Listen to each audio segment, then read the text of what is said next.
அண்மைச் செய்தி தென்காசி மாவட்டம் குற்றாலத்தில் அருவியில் குளிக்க 2வது நாளாக தடை விதிக்கப்பட்டிருக்கிறது. இதனை நாம் அண்மைச் செய்தியாக பார்த்து வருகிறோம்.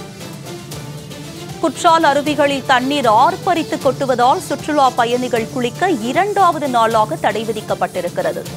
பாதுகாப்பு கருதி குளிக்க தடை விதிக்கப்பட்டுள்ளதால் ஐயப்ப பக்தர்கள் ஏமாற்றம் அடைந்திருக்கிறார்கள்.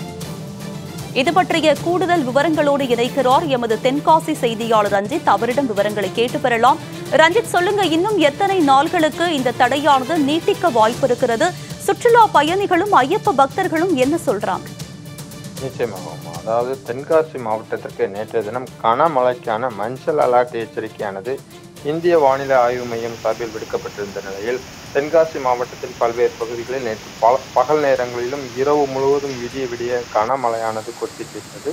இந்த மழையின் காரணமாக தென்காசி மாவட்டத்தில் உள்ள மேற்கு தொடர்ச்சி மலைப்பகுதிகளில் உள்ள பல்வேறு நீரோடைகள் மற்றும் நீர்வீழ்ச்சிகளில் தொடர்ந்து தண்ணீர் வரத்து அதிகரித்து காணப்பட்டு வரும் நிலையில் மாவட்டத்தில் உள்ள முக்கிய சுற்றுலா தலங்களில் ஒன்றான குற்றாலம் பகுதியில் உள்ள அனைத்து அருவிகளிலும் வெள்ளப்பெருக்கானது ஏற்பட்டது.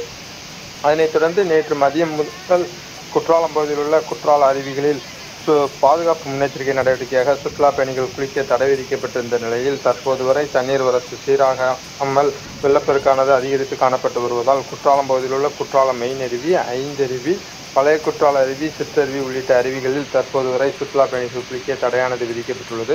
குறிப்பாக 2வது நாளாக இன்றைய தினம் தடையானது நீட்டிக்கப்பட்டுள்ள நிலையில் மழை குறைந்து அருவிகளில் தண்ணீர் வரத்து குறையும் பட்சத்தில் வழக்கம்போல் சுற்றுலா பயணிகள் குளிக்க அனுமதி வழங்கப்படும் என போலீசார் தரப்பிலும் வனத்துறை சார்பிலும் தெரிவிக்கப்பட்டுள்ள நிலையில் தற்போது குற்றாலம் பகுதியில் ஐயப்ப பக்தர்கள் சீசனானது தொடங்கி நடைபெற்று வரும் நிலையில் தற்போது விதிக்கப்பட்டுள்ள இந்த தடையால் ஏராளமான ஐயப்ப பக்தர்கள் குற்றாலம் பகுதிக்கு வருகை தந்து அருவிகளில் குளிக்க முடியாமல் ஏமாற்றத்துடனே திரும்பி சென்று வருவது குறிப்பிடத்தக்கது.